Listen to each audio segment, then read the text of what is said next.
So, for the latest on that, let's go on the phone now, where we're joined now by Yang Fuqing, our correspondent over in Washington. Now, Yang Fuqing, what can you tell us about the latest on that? Because we know that the U.S. prosecutors are taking steps to seize, once again, to remind our viewers, 4 mosques and a skyscraper on Fifth Avenue.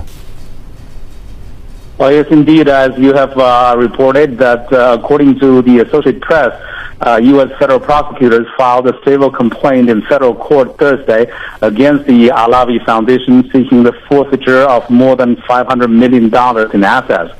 Well, these assets include bank accounts, Islamic centers consisting of schools and mosques in New York, Maryland, California, and Houston, Texas, and a 36-story glass office tower in Manhattan, New York City.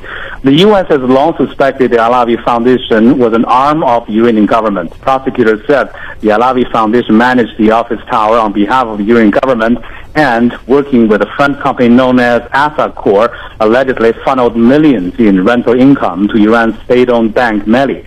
There were no raids Thursday as part of the forfeiture action. The government is simply required to post notices of the civil complaint on the property.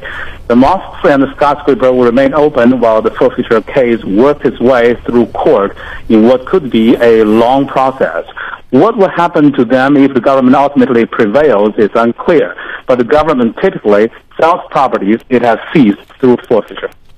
Let's look at the timing in more detail, because as we heard earlier, it's long been suspected of being controlled by the Iranian government, so this in itself is nothing new. But it happened against the backdrop of a shooting in Fort Hood in Texas, allegedly carried out by a Muslim soldier. Also, Iran's relationships with Washington are particularly tense over its nuclear program, and of course the arrest of 3 American hikers. Are we reading too much into it, or is there a connection between all these? Well, indeed, the forfeiture of the mosques and other buildings came at a sensitive time when many Muslims in the U.S. are fearful of a backlash after last week's Fort Hood shooting rampaged. But according to U.S. media reports, there were no indication that the forfeiture was linked to the shooting incident at Fort Hood. As you have mentioned, that the U.S. prosecutors have long been suspicious about the links between the Alavi Foundation and the Iranian government, long before the Fort Hood shooting. As for whether the forfeiture has anything to do with the latest tense U.S.-Iranian relations, particularly the arrest of 3 American hikers, Michael Rubin, an expert at the American Enterprise Institute, said the timing of the forfeiture action was probably a coincidence.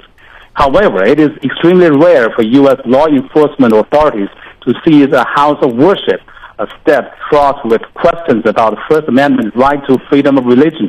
The Associated Press report said action against the Muslim mosques